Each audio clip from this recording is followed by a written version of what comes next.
Ramesh class 8 का student था। वह जब क्लास में होता तब बाहर खेलने के बारे में सोचता और जब खेलने का मौका मिलता तो वो कहीं घूमने के बारे में सोचता।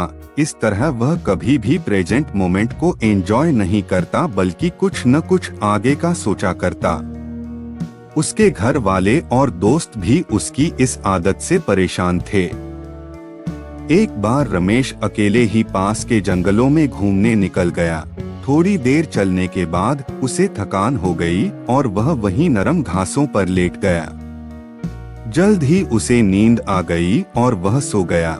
सोने के कुछ देर बाद एक आवाज आई, रमेश रमेश। रमेश ने आंखें खोली तो सफेद वस्त्रों में एक परी खड़ी थी। वह बहुत सुंदर थी और उसने अपने एक हाथ में जादुई छड़ी ले रखी थी और दूसरे हाथ में एक मैजिकल बॉल थी जिसमें से एक सुनहरा धागा लटक रहा था।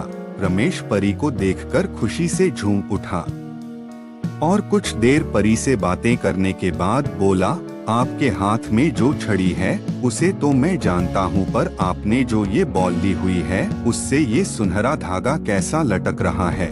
परी मुस्कुराई, रमेश, यह कोई मामूली धागा नहीं, दरअसल यह तुम्हारे जीवन की डोर है।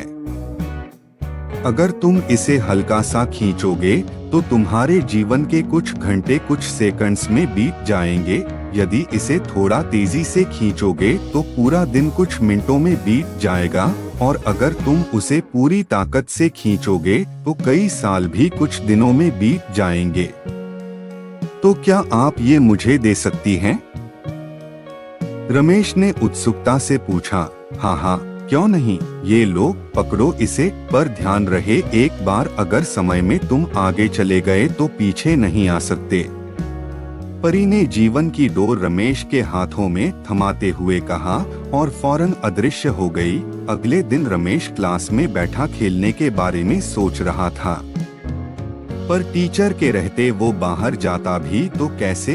तभी उसे परी द्वारा दी गई सुनहरे धागों वाली बॉल का ख्याल आया। उसने धीरे से बॉल निकाली और डोर को जरा सा खींच दिया। कुछ ही सेकंड्स में वह मैदान में खेल रहा था। वाह, मजा आ गया, रमेश ने मन ही मन सोचा। फिर वह कुछ देर खेलता रहा, पर मौजूद वक्त में ना जीने की अपनी आदत के अनुसार वह फिर से कुछ ही देर में उब गया और सोचने लगा, ये बच्चों की तरह जीने में कोई मजा नहीं है, क्यों न मैं अपने जीवन की डोर को खींचकर जवानी में चला जाऊं। और झटपट उसने डोर कुछ तेजी से खींच दी। रमेश अब एक शादीशुदा आदमी बन चुका था और अपने दो प्यारे प्यारे बच्चों के साथ रह रहा था। उसकी प्यारी माँ जो उसे जान से भी ज्यादा चाहती थीं, अब बूढ़ी हो चुकी थीं, और पिता जो उसे अपने कंधों पर बैठाकर घुमा करते थे वृद्ध और बीमार हो चले थे। इस परिवर्तन से रमेश अपने माता पिता के लिए थोड़ा दुखी जरूर था, पर अपना परिवार और बच्चे हो जाने के कारण उसे बहुत अच्छा महसूस हो रहा था। एक दो महीने सब ठीक ठाक चला, पर रमेश ने कभी अपने वर्तमान को आनंद के साथ जीना सीखा ही नहीं था। कुछ दिन बाद वह सोचने लगा, मेरे ऊपर परिवार की कितनी जिम्मेदारी आ गई है। बच्चों को संभालना इतना आसान भी नहीं, ऊपर से ऑफिस की टेंशन अलग है। माता पिता का स्वास्थ्य भी ठीक नहीं रहता। इससे अच्छा तो मैं रिटायर हो जाता और आराम की जिंदगी जीता। और यही सोचते सोचते उसने जीवन की डोर को पूरी ताकत से खींच दिया। कुछ ही दिनों में वह एक 80 साल का वृद्ध हो गया। अब सब कुछ बदल चुका था। उसके सारे बाल सफेद हो चुके थे, झुर्रियां लटक रही थीं। उसके माता पिता कब के उसे छोड़कर जा चुके थे, यहाँ तक कि उसकी प्यारी पत्नी भी किसी बीमारी के कारण मर चुकी थी। वह घर में बिल्कुल अकेला था। बस कभी कभी दूसरे शहरों में बसे उसके बच्चे उससे बात कर लेते। लाइफ में पहली बार रमेश को एहसास हो रहा था कि उसने कभी अपनी जिंदगी को एंजॉय नहीं किया। उसने न स्कूल डेज में मस्ती की, न कभी कॉलेज का मुंह देखा। वह न कभी अपनी पत्नी के साथ कहीं घूमने गया और न ही अपने माता पिता के साथ अच्छे पल बिताए। यहाँ तक कि वो अपने प्यारे बच्चों का बचपन भी ठीक से नहीं देख पाया। आज रमेश बेहद दुखी था। अपना बीता हुआ कल देखकर वह समझ पा रहा था कि अपनी बेचैनी और व्याकुलता में उसने जीवन की कितनी सारी छोटी छोटी खुशियां यूं ही गंवा दी। आज उसे वो दिन याद आ रहा था जब परी ने उसे वो मैजिकल बॉल दी थी।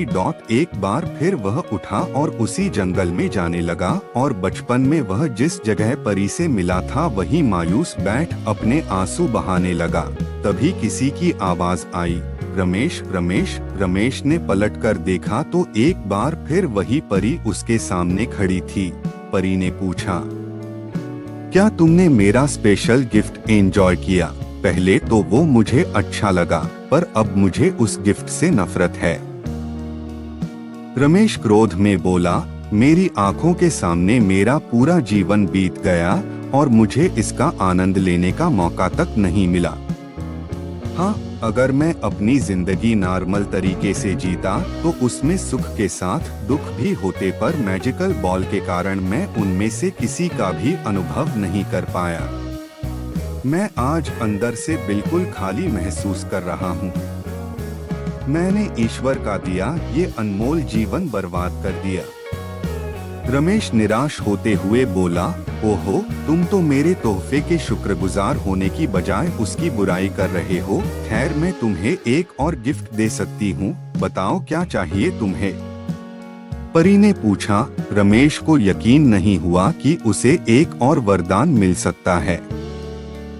वह खुशी से भावुक होते हुए बोला, मम मैं फिर से वही पहले वाला स्कूल बॉय बनना चाहता हूँ। मैं समझ चुका हूँ कि जीवन का हर एक पल जीना चाहिए। जो अभी को कोसता है वो कभी खुश नहीं हो पाता, उसका जीवन खोखला रह जाता है।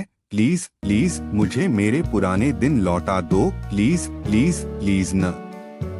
तभी एक आवाज आती है, उठो बेटा, तुम यहाँ इन जंगलों में कैसे आ गए? और ये सपने में प्लीज प्लीज क्या बड़बड़ा रहे थे? रमेश आंखें खोलता है। अपनी माँ को आंखों के सामने देखकर वह कसकर उनसे लिपट जाता है और फूट फूट कर रोने लगता है। वह मन ही मन परी का शुक्रिया अदा करता है और कसम खाता है कि अब वो जीवन के अनमोल पलों को पूरी तरह जिएगा और डे ड्रीमिंग और कल के बारे में सोचकर अपने आज को बर्बाद नहीं करेगा। दोस्तों, क्या आप खुद को रमेश से रिलेट कर पा रहे हैं? कई बार ऐसा होता है कि हम आज की खूबसूरती को सिर्फ इसलिए नहीं देख पाते क्योंकि हम एक सुंदर कल के बारे में सोचने में खोए रहते हैं, या कई बार हम जो नहीं घटा उसके घटने की चिंता में अपने आज को चिता पर जला देते हैं, बर्बाद कर देते हैं। हमें ऐसा नहीं करना चाहिए। खुशियों के छोटे छोटे पलों को पूरी तरह जीना चाहिए। जीवन की डोर एक बार खींच जाती है तो फिर लौट कर नहीं आती।